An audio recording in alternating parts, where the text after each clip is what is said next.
अस्सलाम वालेकुम नाजरीन, मैं हूं मारिया जदून और आप देख रहे हैं प्रोग्राम रियासत और अवाम। नाजरीन, MQM भी हुकूमत को छोड़ गई है, दोनों वफाकी वज़रा भी मुस्ताफ़ी हो चुके हैं। क्या अब हुकूमत के पास सादा अक्सरियत खत्म हो चुकी है? क्या अब सिर्फ आईनी कार्रवाई बाकी है? नाजरीन, आज के प्रोग्राम में हम आपको बताएंगे कि MQM ने ऑपोजिशन में जाने की क्यों हिमायत की और इसकी असल कहानी क्या है, प्रोग्राम में आपके साथ शेयर करेंगे। और नाज़रीन, बात करेंगे इत्तेहादियों से मुलाकातें जो रही हैं और जो मुज़ाकरात होते रहे हैं वो क्यों आखिर कामयाब नहीं हुए हैं, और उसके साथ साथ इसी तमाम प्रोसेस में हुकूमती वफ्द की क्या गलतियां रही हैं, वही प्रोग्राम में आपके साथ शेयर करेंगे। और उसके साथ साथ ऑपोजिशन रहनुमाओं की तरफ से इस वक्त जो मुतालबा सामने आ रहा है कि वजीर आजम इमरान खान साहब मुस्ताफ़ी हो, तो क्या वजीर आजम इमरान खान साहब इस ऑप्शन को यूज़ कर सकते हैं या नहीं, इस पर भी प्रोग्राम में बात करेंगे। नाज़रीन, हम बात करेंगे कि अलीम खान और तरीन ग्रुप ने भी पंजाब में परवेज़ इलाही की वजारत की भरपूर मुखालफत का ऐलान किया है। तो अब ये क्या स्टोरी होगी, क्या परवेज़ इलाही साहब वज़ीर आला पंजाब बन सकते हैं या नहीं? और उसके साथ साथ इस वक्त हुकूमती साइड से जो मौक़िफ़ आ रहा है, फवाद चौधरी साहब ने ट्वीट किया, वो ये कह रहे हैं कि वज़ीर आज़म इस्तीफ़ा नहीं देंगे, मैदान लगेगा, दोस्त और दुश्मन सब देखेंगे। नाज़रीन, बात करेंगे उस ख़त के हवाले से जो वज़ीर आज़म इमरान खान साहब को जिन्होंने सामने अभी तक सामने तो नहीं लाए, लेकिन जो जिस ख़त की वज़ीर आज़म इमरान खान साहब बात कर रहे हैं, जिस ख़त में वज़ीर आज़म इमरान खान साहब कह रहे हैं कि मुझे धमकी दी गई है, तो वज़ीर आज़म इमरान खान साहब को किसने धमकी दी है? और उसके साथ साथ वज़ीर आज़म इमरान खान साहब ने काबीना अरकान और सहाफ़ियों को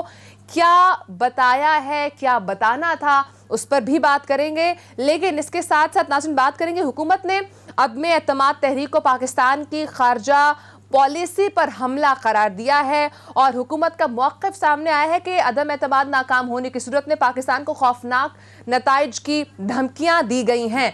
पाकिस्तान में हुकूमत तब्दीली की आलमी साजिश कितनी हकीकत है, कितना अफसाना है, इस पर भी प्रोग्राम में हम नाज़रीन बात करेंगे। मेरे साथ स्टूडियोज़ में मौजूद है सहाफ़ी तज्ज़िया सिद्दीक जान और सहाफ़ी तज्ज़ियाकार अदील भड़ाइच। अदील, प्रोग्राम का आगाज़ मैं आपसे करूँगी, ख़त की तरफ तो मूव करेंगे ही, लेकिन अदील, हम एक्सपेक्ट कर रहे थे जहां पर काफ लीग ने जब हुकूमत का साथ देने की खबर सामने आई थी और परवेज़ इलाही साहब को CM शिप भी ऑफर हुई, तो कहीं ना कहीं सिचुएशन और पलड़ा हुकूमत का भारी लग रहा था और लग रहा था कि अब MQM भी जो है वो हुकूमत का साथ देने जा रही है।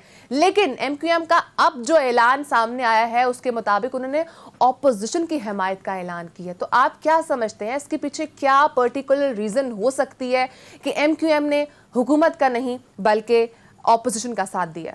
देखिए, जब से तहरीक अदम एतमाद आई है, बल्कि इससे पहले से लेके हुकूमत ने हर स्टेज पे चीज़ों को मिसकैलकुलेट किया है, हर स्टेज पे मिसकैलकुलेट किया है। और ये वो चीज़ें हैं जो हम वक्त के साथ साथ रिपोर्ट करते आए।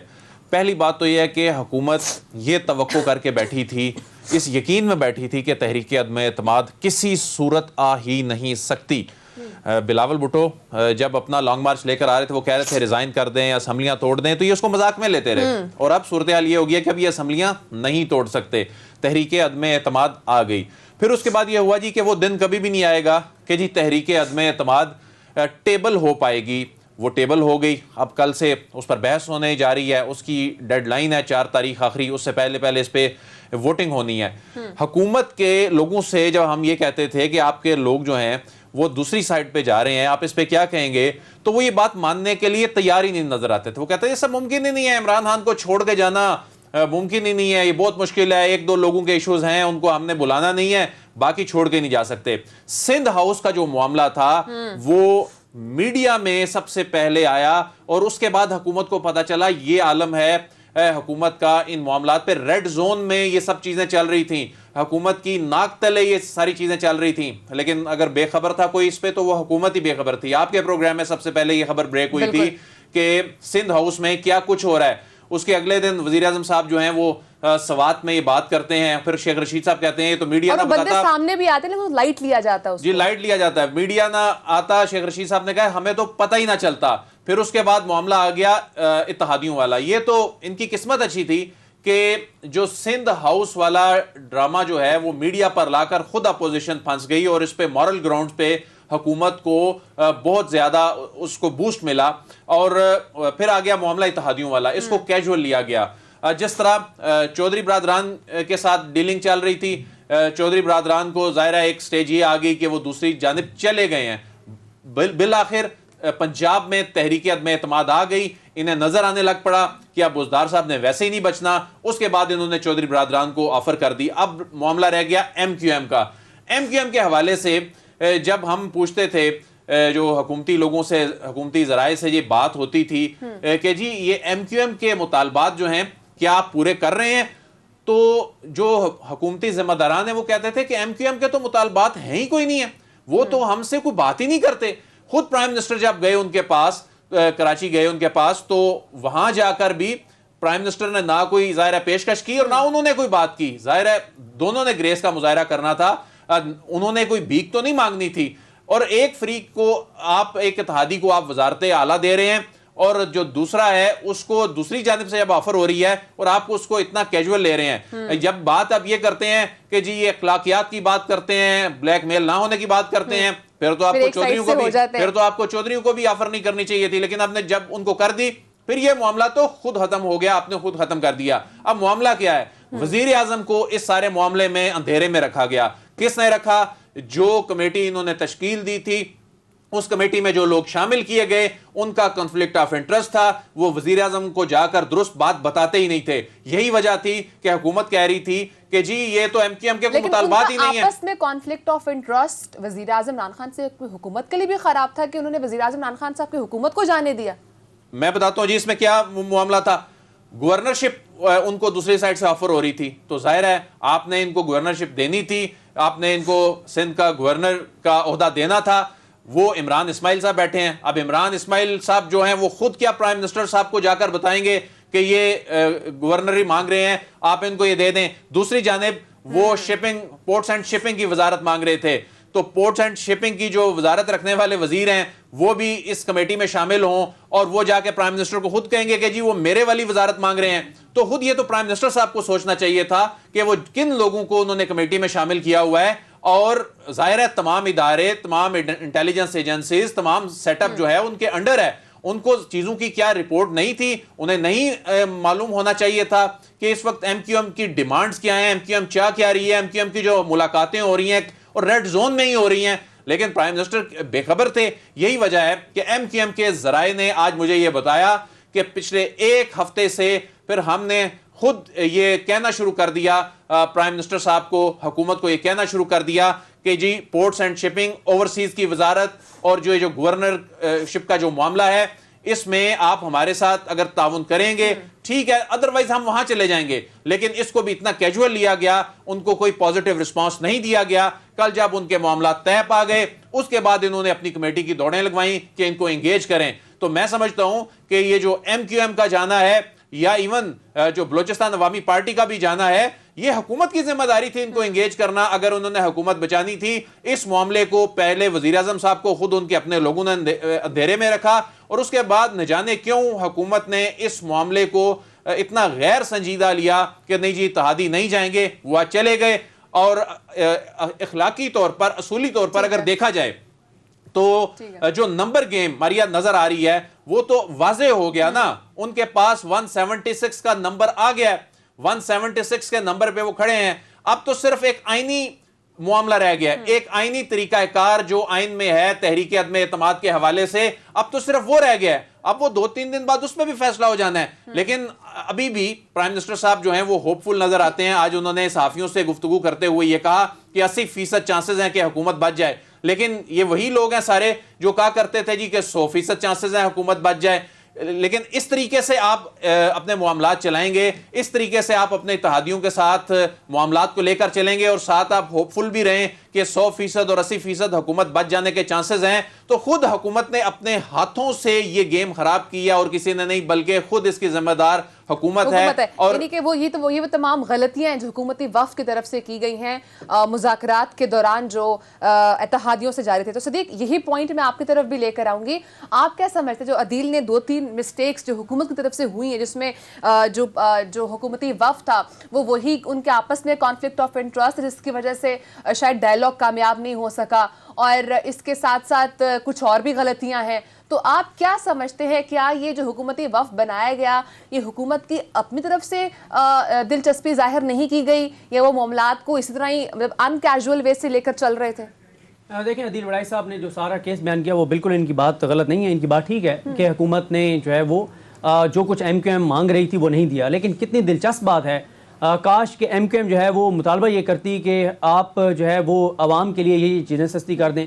काश वो मुतालबा करते कि आप जो है वो ये आवाम के लिए, लोगों के लिए आसानियाँ पैदा कर दें। यानी इस वक्त हर एक अपनी मफाद की तरफ जा रहा है। काफ लीग अपने मफाद के साथ गई, उन्होंने वज़ारत आला ले ली। MQM को इधर से मफाद नहीं मिला, उन्होंने उधर से लिया। अपोजिशन भी इक़्तिदार में, हुकूमत काफ लीग का मफाद पूरा कर रही तो MQM का मफाद भी पूरा कर देती। देखें, बात यह है कि मैं अदील वड़ाई साहब की खबर बिल्कुल ठीक है और इनके सोर्सेज भी बड़े तगड़े हैं, लेकिन मैं ये समझता हूँ कि इनको कुछ भी दे देती हुकूमत, उन्होंने जाना ही जाना था। अच्छा, ठीक है, और इन्होंने नहीं रुकना था MQM ने। तो इसलिए मेरा ख्याल है कि इन्होंने जाना ही था। कोई ना कोई और बहाना हो जाता, कोई ना कोई और मसला हो जाता। देखें ना, MQM किस पीपल्स पार्टी के साथ गई है? जिस पीपल्स पार्टी के खिलाफ सारी MQM की बुनियाद ही उस पीपल्स पार्टी के खिलाफ है कि ये शहरी इलाकों के साथ जुल्म करते हैं। काश के MQM पीपल्स पार्टी के साथ ये मुआहदा करती कि आपने फेक अकाउंट्स केस में जो मनी लॉन्ड्रिंग की है, जो आपने सिंध के अवाम का पैसा लूटा है, जो आपके ऊपर इल्जाम है, वो आप वापस कौमी खजाने में जमा कराएंगे। आप सिंध वालों पे ये शफकत करेंगे, ये मेहरबानी करेंगे। देखें, ये सिर्फ और सिर्फ एक सारे का सारा एक दिखावा है। ये उन आसिफ अली जरदारी साहब से मुआहदा हुआ है, जो आसिफ अली जरदारी साहब ऑन रिकॉर्ड ये कह चुके हैं कि ये मुआहदे कुरान और हदीस नहीं होते, इन्होंने कुछ भी नहीं करना। एक चीज़ मैं आपको बता दूं, और ये सब देखने वालों के लिए, ये हमारी आपके लिए भी है, क्योंकि आगे भी प्रोग्राम करने हैं। ये जितने चेहरे इस वक्त आपको साथ बैठे हुए नजर आ रहे हैं, एक वक्त आएगा ये आपको लड़ते हुए नजर आएंगे, और फिर आपको पता चलेगा कि ये तो सारा ये आंखों का धोखा था। ये जो सारे बैठे हुए थे इकट्ठे, ये आज अच्छे मान के जो एक दूसरे के साथ बैठे हैं, ये सब लड़ते हुए आपको नजर आएंगे।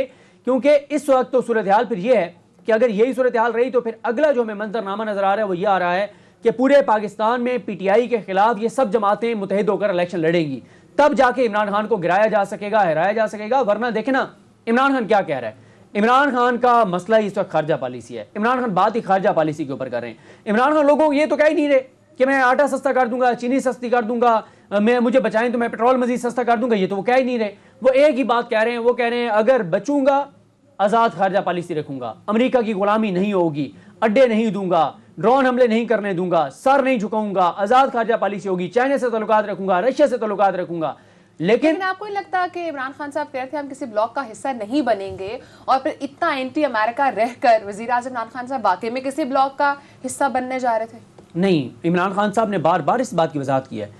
वो ये कहते हैं कि मैं अमेरिका के खिलाफ नहीं हूँ, इवन के इमरान खान साहब कहते हैं मैं इंडिया के खिलाफ भी नहीं हूँ। आप याद करें इमरान खान साहब की वो स्पीच। ठीक है, इस पे हम इन डिटेल अगले सेशन में भी बात करते हैं। लेकिन जो वजीर आज़म इमरान खान साहब अभी तक मुतमईन है कि 80% चांसेस हैं कि हुकूमत बच सकती है, तो क्या अभी भी वज़ीर आज़म इमरान खान साहब को, मुझे समझ नहीं आ रही कि किस बात पर कॉन्फिडेंस है, कि क्या ऐसा ऑप्शन उनके पास है जिसकी बेस पर वो ये कह रहे हैं कि I am confident 80% chances are still there? ये अगर मुझसे सवाल है तो बात कर देखें, वज़ीर आज़म साहब अददी अक्सरियत असूली तौर पर इत्तेहादियों के जाने के बाद तो वो खो चुके हैं, सबको नजर आ रहा है। इसमें तो अब कोई ऐसे ही अबहाम रहा नहीं है। उन्होंने प्रॉपर अनाउंस कर दिया है जो इत्तेहादी बाप चलेगी, जमहूरी वतन पार्टी वहाँ पर चलेगी, और आज MQM वहाँ पर चलेगी, और एक दो और लोगों ने जो साथ असलम बोतानी साहब चले गए। तो इसमें तो अब नंबर गेम हो गया वाज़ेह। वज़ीर आज़म साहब के पास अभी भी जो ट्रम्प कार्ड है हुकूमत के पास, वो आईनी और कानूनी ताकत मैं समझता हूँ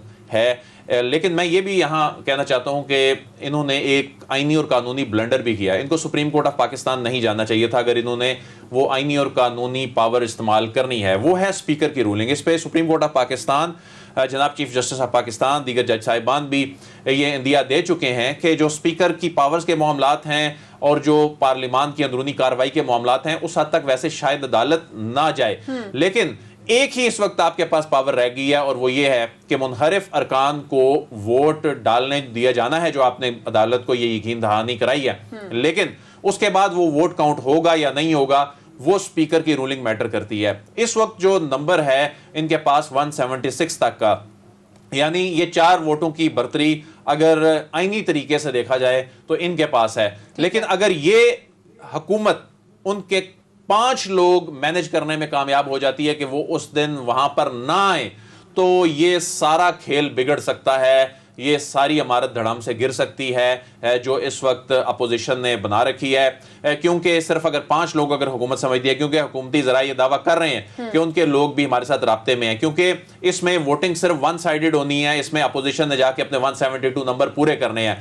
फिर जो ये सवाल उठता है कि बेशक वो 4-5 लोग ना आए, लेकिन वजीर आजम साहब के पास भी तो 172 का फिगर नहीं है, वो नंबर्स नहीं है, लेकिन आईनी पोजीशन ये है कि 6 महीने तक तो वैसे ही तहरीक अदम अगर नाकाम हो जाती है दोबारा नहीं आ सकती, और इसके बाद वजीर आजम साहब को एतमाद का वोट लेना भी कोई आईनी तकाजा नहीं है। वो अगले 6 महीने आराम से अगर इस तरीके से अगर वो कोई ऐसा सोच रहे हैं कि ऐसा कोई प्लान उन्होंने कर रखा है, तो यही एक वो वाइज चीज है जिस पर मैं समझता हूं उनका कॉन्फिडेंस नजर आता है। अदरवाइज असूली तौर पर तो वो नंबर की जो गेम है वो खो चुके हैं वो नंबर्स। बहरहाल अब स्पीकर के इख्तियारात उस दिन क्या होगा, अब 3 दिन बाद सूरत हाल वैसी वाज़ेह हो जाएगी। अब हुकूमत भी इस वक्त दिल आप समझ रहे हैं कि ऑपोजिशन के बंदों को तोड़ने के अमल में मसरूफ है।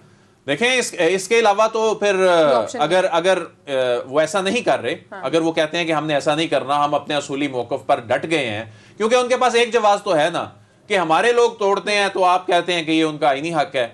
अगर ये उनके लोग तोड़ते हैं, अगर ऐसा उन्होंने किया तो अभी तक उन्होंने अपने पत्ते जाहिर नहीं किए, क्योंकि 161 का फिगर उस दिन पार्लियामान में मौजूद था। 161 का नंबर उस दिन जो फ्लोर ऑफ द हाउस पे वो लोग मौजूद थे। इसका मतलब है कि इन्होंने अगर कोई लोग एंगेज किए हुए हैं तो उनको वो अभी सिंध हाउस की तरह वाला ब्लेंडर करके एक्सपोज नहीं करना चाह रहे। तो उस दिन ये सरप्राइज हो सकता है कि इनके 5-7 लोग ना आए, क्योंकि इनके पास अब अददी बर्तरी है। मुनहरिफ अरकान को मैं गेम चेंजर नहीं समझता। मुनहरिफ अरकान कोई गेम तब्दील करते इसलिए नजर नहीं आ रहे, क्योंकि अगर मुनहरिफ अरकान का इतना इनको कॉन्फिडेंस होता कि उससे हम गेम तब्दील कर देंगे तो ये इत्तेहादियों को कभी ये ऑफर्स ना करते। इन्हें भी मालूम है कि स्पीकर सरप्राइज दे सकते हैं।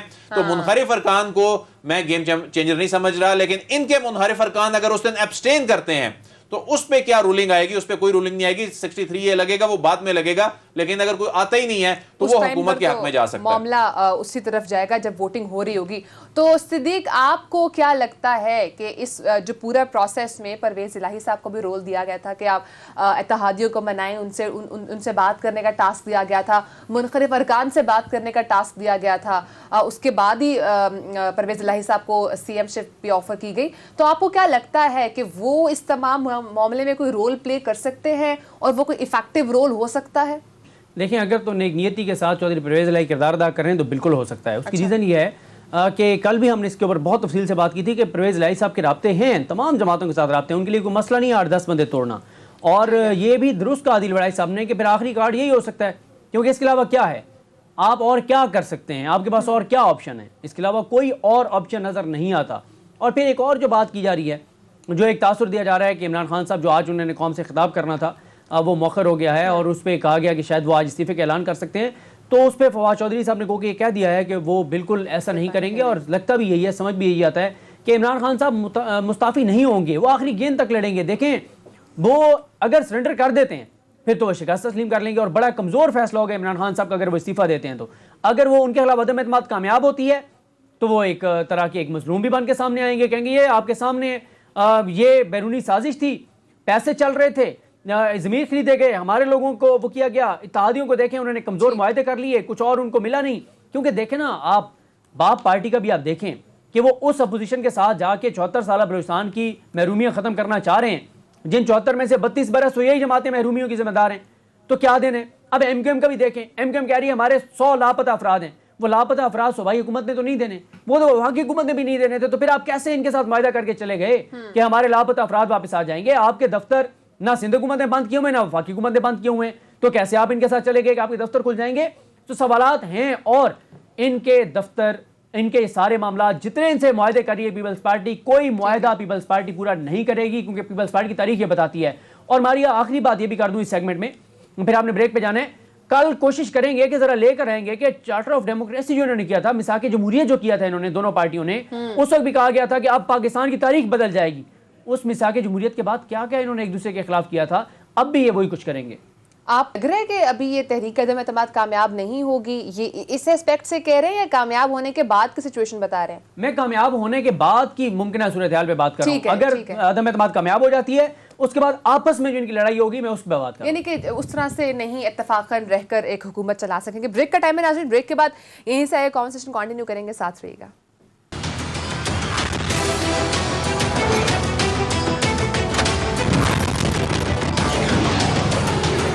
वेलकम बैक नाज़रीन बात कर रहे थे तहरीक अदम एतमाद के हवाले से, और इसी दौरान जो वज़ीर आज़म इमरान खान साहब ने कहा कि उनको एक धमकी आमेज़ ख़त आया है। तो ये धमकी आमेज़ ख़त आखिरकार वज़ीर आज़म इमरान खान साहब को किसने दिया है, और ये जो कहा जा रहा है कि ये पाकिस्तान में हुकूमत की तब्दीली को आलमी साजिश करार दिया जा रहा है, तो इसमें कितनी हकीकत है, कितना अफसाना है? दिल आपकी तरफ आऊँगी, बताइएगा ये जो तमाम ख़त का मामला है ये आपको कहाँ तक जाता नज़र आ रहा है? ये क्या ये हकीकत कितनी है इसमें, और ये आपको अफसाना कितना लग रहा है? प्लस ये जो वज़ीर आज़म इमरान खान साहब कह रहे हैं कि मैं इसको पब्लिक करूँगा, या कुछ सहाफ़ियों को बताया जाएगा, या कुछ काबीना के अरकान को बताया जाएगा, तो इस मामले को डिस्कस कीजिएगा, ये क्या मामला है? देखिए, सबसे पहले तो इस्लामाबाद हाई कोर्ट के मैं उस हुक्मनामे के हवाले से मैं भी ये देख रहा था कि ये जो टीवी चैनल पे चल रहा है कि इस्लामाबाद हाई कोर्ट ने जी रोक दिया है, उसके अल्फाज क्या हैं कोर्ट के जो अपने हुक्मनामे में, कि अदालत एतमाद का इजहार करती है, ट्रस्ट करती है प्राइम मिनिस्टर साहब पर कि वो कोई ऐसी इंफॉर्मेशन जो है वो नहीं रिवील करेंगे जो कि नेशनल इंटरेस्ट और नेशनल इंटेग्रिटी के ख़िलाफ़ जाए, उसको नुकसान पहुंचा सके। और इसमें ये भी कहा गया है कि वज़ीर आज़म जो हैं वो अपने ऐसी कोई काम नहीं करेंगे जो उनके ओथ की खिलाफ वर्जी हो। तो उन्होंने एक एतमाद का, एक उम्मीद का इजहार किया है। जो तासुर ये है कि अदालत ने कोई रोक दिया उन्हें इस ख़त के हवाले से, बात करने के हवाले से, कि क्या ये ख़त उस डोमेन में आता है नहीं आता, ये भी देखना होगा।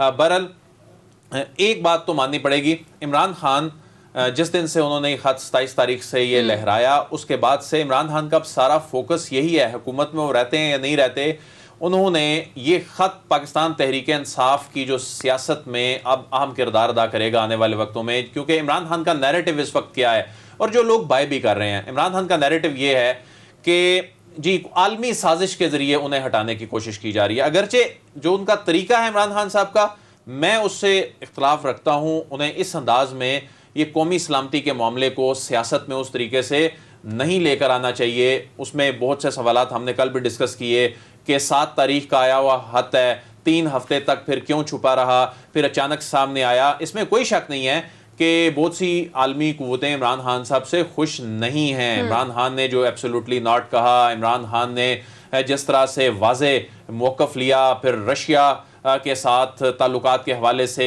चीन के साथ ताल्लुकात का जो मामला था, सी पैक है, और इमरान खान ने मगरिब के हवाले से जो पोजीशन ली। अगरचे इमरान खान ये कहते रहे हैं कि किसी ब्लॉक का पाकिस्तान हिस्सा नहीं बनने जा रहा, लेकिन एक परसेप्शन दुनिया भर में यही बनी है कि इमरान खान ने मगरिब के हवाले से बड़ी सख्त लाइन ली है। तो इसमें कोई शक नहीं है कि इमरान खान से मगरबी दुनिया खुश नज़र नहीं आती। जहाँ तक मामला है इस ख़त का, इमरान खान इस ख़त पे हुकूमत में रहें ना रहें, आने वाले दिन में नैरेटिव यही बनाते नज़र आ रहे हैं कि जी उन्हें आलमी कुव्वतें निकालना चाहती हैं। लेकिन बात वही है कि इस ख़त को इतना ज़्यादा पोलिटिसाइज कर दिया गया। क्या ही अच्छा होता कि नेशनल सिक्योरिटी कमेटी का इजलास बुला के इस मामले को रेलेवेंट फोरम पर सामने रखा जाता। अब इस मामले पे जो पॉलिटिक्स है वो ज़्यादा हो रही है। अगर मुल्क की सलामती के मामलात हों, हमारे खारजा अमूर हों, उनको इस तरीके से सियासत में नहीं लेकर आना चाहिए। तो बहरहाल ये ख़त इस वक्त मुल्की सियासत का जो है वो उसके लिए मौजूए बहस बना हुआ है, उसका महवर बना हुआ है, उसका मरकज़ बना हुआ है।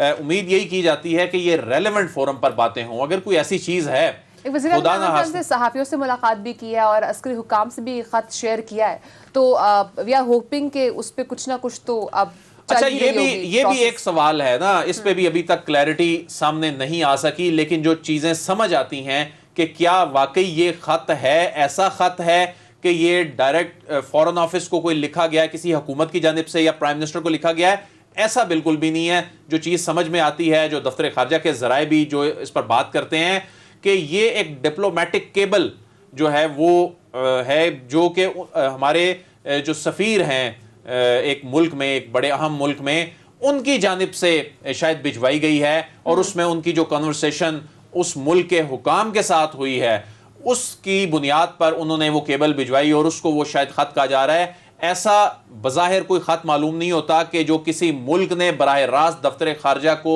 लिख कर धमकी दी हो या प्राइम मिनिस्टर को लिख कर धमकी दी हो। लेकिन इमरान खान जो है उन्होंने अब सारा फोकस जो है वो इसी पे रख लिया है।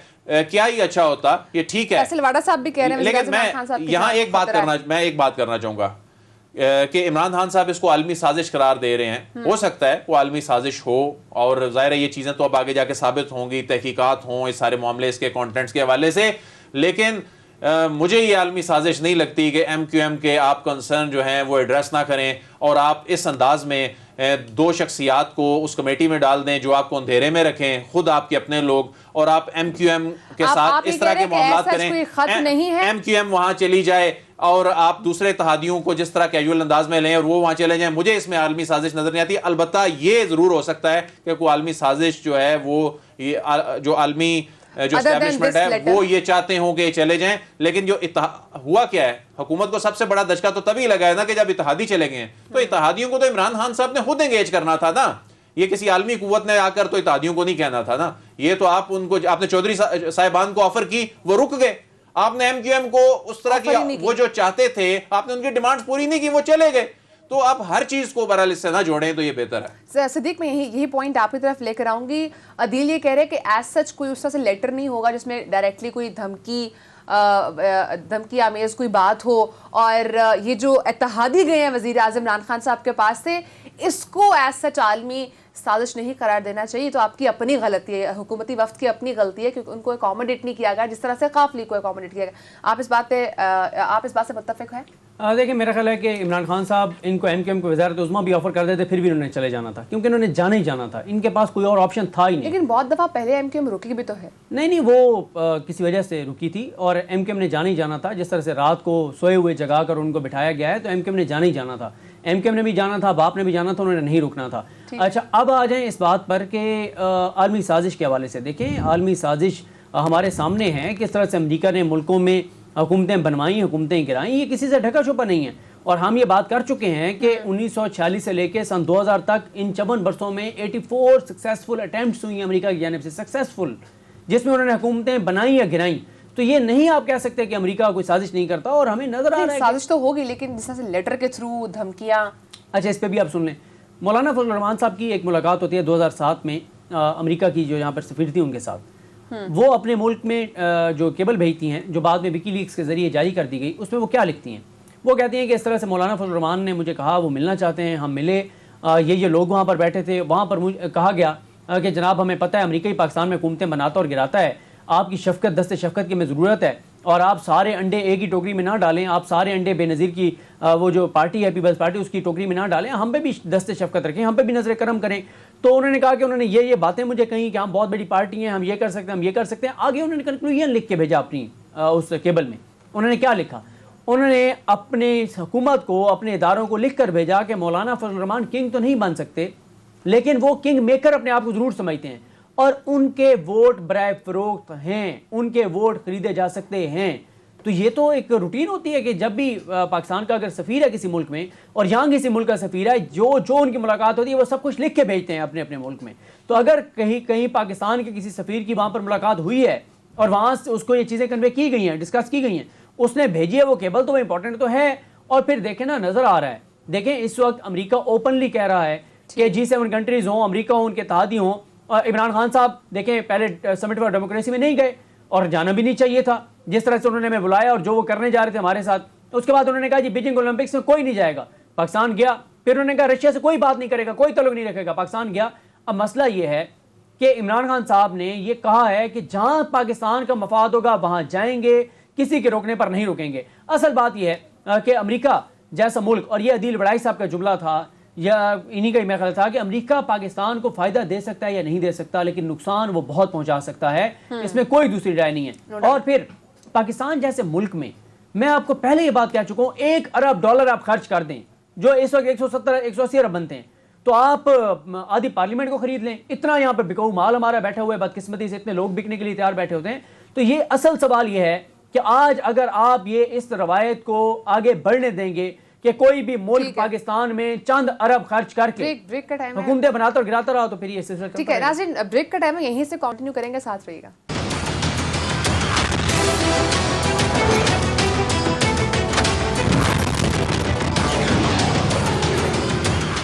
वेलकम बैक नाज़रीन। नाज़रीन, जहाँ पर मुनखरिफ अरकान इम्पॉर्टेंट हैं, जहाँ पर इत्तेहादी इम्पॉर्टेंट है इस तहरीक अदम एतमाद में, वहीं पर अलीम खान ग्रुप और तरीन ग्रुप भी बहुत ज़्यादा इम्पॉर्टेंट है। और अलीम खान और तरीन खान ग्रुप की पंजाब में परवेज़ इलाही की वज़ारत आला की शदीद मुखालफत सामने आई है। सो सदीक, आपकी तरफ आऊँगी, इस वक्त अलीम खान ग्रुप और तरीन ग्रुप क्या सोच रहा है, उनकी क्या स्ट्रैटेजी है, उन्होंने कहाँ पर जाना है? देखें, अलीम खान ग्रुप का तो बयान आ गया है कि वो सपोर्ट नहीं करेंगे चौधरी परवेज़ इलाही साहब को, और उसकी वजह यह है कि अलीम खान साहब तकरीबन मुस्लिम लीग नून में शामिल ही हो चुके हैं, आप कह सकते हैं, क्योंकि उनके एक करीबी साथी ऑलरेडी शामिल हो चुके हैं। अलीम खान साहब की जितनी मुलाकातें हुई हैं मुस्लिम लीग नून के साथ, बराह रास्त बताया जाता है कि मरीम नवाज साहिबा के साथ वो राब्ते में हैं। तो की मुलाकात भी चल रहा है। हाँ जी, बिल्कुल। अच्छा, अब अलीम खान साहब का तो कंफर्म है कि वो मुस्लिम लीग नून के साथ जाएंगे, वो अपोजिशन के साथ जाएंगे।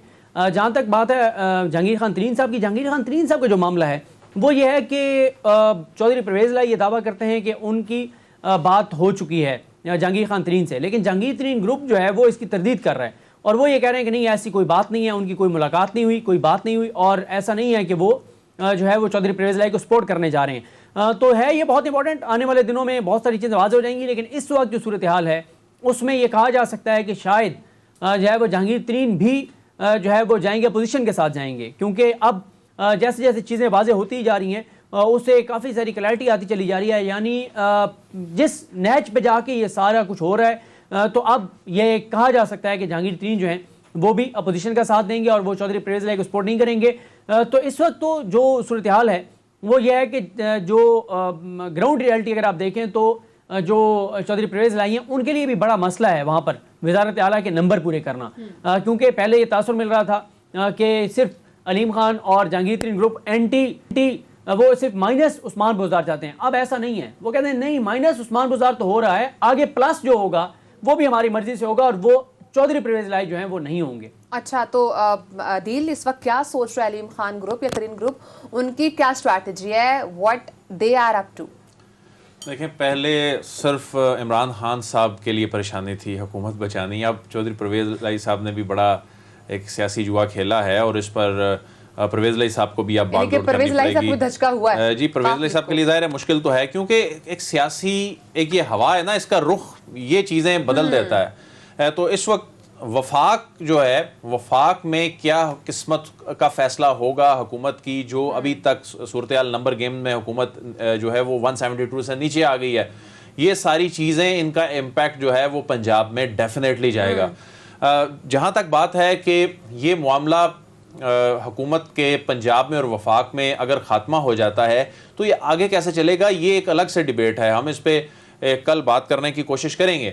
उसकी रीज़न ये है कि जो लोग भी पार्टी पॉलिसी के खिलाफ जाएंगे, क्योंकि परवेज़ इलाही साहब को भी अगर पाकिस्तान तहरीक इंसाफ सपोर्ट कर रही है तो वहाँ पर पार्टी पॉलिसी तहरीरी गाइडलाइंस की सूरत में चली जाएगी उनके पास, अरकान के पास। उसमें अगर कोई किसी पर डिफेक्शन क्लॉज का इतलाक होगा तो उसके बाद अगला 1-1.5 महीना इन लोगों के डिस्क्वालिफिकेशन में जाएगा। ठीक है, बेशक ताहियात नाअहली ना हो, लेकिन अगर वो डी सीट हो जाते हैं उसके बाद फिर उन हुकूमतों के लिए आगे सस्टेन करना, उन नंबर्स को पूरा रखना, ये भी एक मामला होगा। लेकिन तो वो ये उस एस्पेक्ट पे होगा जब जो मुनखरिफ अरकान होंगे, जो इत्तेहादी होंगे, उस एस्पेक्ट तो नहीं होगा ना। जाहिर है वहां पर पार्टी पॉलिसी के जो वायलेशन होगी, और इत्तेहादियों के हवाले से भी कुछ इत्तेहादी जो हैं वो ऐसे हैं, जिस तरह अभी तारिक बशीर चीमा साहब वाला मामला, इसमें भी ये देखना होगा कि वो पार्टी पॉलिसी के खिलाफ जाते हैं या नहीं। जीडीए से एक रुकन के बारे में ये सुनने को मिल रहा था। तो बहरहाल अब देखना ये होगा कि ये पार्टी पॉलिसी से इनखराफ का जो मामला है अगले 1-2 महीने सियासत इसके गिर्द घूमेगी, जब ये तहरीक एतमाद का मामला मंतकी इंजाम को पहुंच जाएगा, और फिर उसके बाद अब मुझे तो ये अर्ली इलेक्शन की तरफ ही मामला जाते नजर आ रहे हैं। अर्ली इलेक्शन के बाद सिद्दीक किया करते हैं। सिद्दीक, आप बताएं, अब आपको कितना इस बात पे कॉन्फिडेंट है कि अर्ली इलेक्शंस हो सकते हैं और जो सीएम पंजाब हो सकते हैं वो परवेज़ इलाही साहब नहीं, मे बी शायद अलीम खान भी हो सकते हैं? एंड ये मेरा क्वेश्चन है। देखें, अलीम खान बिल्कुल, ये तासुर अगर ये लिया जा रहा है कि वो पीटीआई के हैं तो पीटीआई के नहीं, तो अब तो नून लीग के हैं, तो बिल्कुल नून लीग इस मौके पे उनको भी अनाउंस कर सकती है। नून लीग ने जितने कंप्रोमाइज़ किए हैं और नून लीग जिस सतह तक चली गई हुई है इनकलाब के नारे लगा के, और जिस तरह से उन्होंने 180 डिग्री का टर्न लिया है, तो बिल्कुल वो अलीम खान को बना सकते हैं उम्मीदवार, लेकिन ये डिज़ास्टर होगा उनके लिए अलीम खान को उम्मीदवार बनाना। देखते हैं वो बनाते हैं नहीं बनाते। और अर्ली इंतखाबात की बातें बहुत ज़्यादा हो रही हैं, और ये आपको पता है कि ये हम 2 हफ्ते पहले बात कर चुके हैं कि कहा गया था इमरान खान साहब को कि अपोजिशन को कुछ ना कुछ तो देना है, और वो यही दिया जा सकता है कि आप एक कदम पीछे हटें, आप इंतखाबात अनाउंस करें और अपोजिशन भी अदम एतमाद जो है वो वापस ले लें। तो ये 63A का जो इतलाक है ये अलीम खान साहब पर भी हो सकता है? नहीं, वो देखें उधर पंजाब में हो सकता है, लेकिन अभी तो आपको पता है 63A वाला जो मामला है वो यहाँ पे ही अभी सुप्रीम कोर्ट में चल रहा है, तो जब तक यहाँ से क्लैरिटी नहीं आती तो कोई भी ऐसी चीज़ जो है वो मुमकिन नज़र नहीं आती। ठीक है, सीधे अदील अभी आप बात कर रहे थे कि जो तमाम मामला है इसके अंदर 63A का इतलाक होता हयात नाअहली होती है या नहीं होती, वो एक अलग क्वेश्चन है। लेकिन उससे पहले की जो सिचुएशन हुई कि सुप्रीम कोर्ट ने तो कहा है कि वोट डालने का हक हर एक रुकन को होगा और वो अपनी मर्जी से वोट डाल सकेंगे। तो आपको अब क्या लग रहा है कि तहरीक अदम एतमाद का मामला है, अगर अभी तक की सिचुएशन को देखा जाए तो ये जो 80% वज़ीर आज़म इमरान खान साहब कह रहे हैं कि वो कॉन्फिडेंट हैं, तो ये तमाम सिचुएशन को समझते आपको लगता है कि वज़ीर आज़म का 80% कॉन्फिडेंट होना राइट है? देखिए, ये जो मुनहरिफ अरकान है ना, चाहे पंजाब में हो या यहाँ पर हो, ये मैं समझता हूँ कि गेम चेंजर नहीं है, और इत्तहादियों की वजह से मुनहरिफ अरकान की अपनी इम्पोर्टेंस भी कम हो गई है, इसमें कोई शक नहीं है। क्योंकि इत्तहादियों से जब नंबर पूरा हो गया है तो लोगों को तोड़ के उनको ऑफर करके अपने हलकों की सियासत ख़राब करने का क्या ज़रूरत है इन जमातों को। यही सूरत हाल पंजाब में भी है। ये अलीम खान ग्रुप और तरीन ग्रुप जो है ये अगर पार्टी पॉलिसी के खिलाफ जाएंगे तो ज़ाहिर अपनी नशिस्तों से हाथ धोएंगे, क्योंकि वजारत आला इनको मिलती दिखाई नहीं दे रही दूसरी जानिब से भी। तो इसमें आज ये भी खबरें चल रही थी कि जो नवानी ग्रुप है उनसे उनको ये बरल इस अंडर कंसिडरेशन है उनके हवाले से, लेकिन ये खुद भी आपस में ग्रुप्स जो हैं इनमें तकसीम है। इस ग्रुप में जाती बरल मुझे नजर नहीं आ रही वजारत आला। ठीक है, इस ग्रुप में नहीं कि अलीम खान आपको लगता है कि नहीं हो सकते इसकी उम्मीद, या परवेज इलाही साहब की बात करें? परवेज इलाही साहब, ठीक है, टाइम खत्म हो चुका है, कल भी बात करेंगे साथ।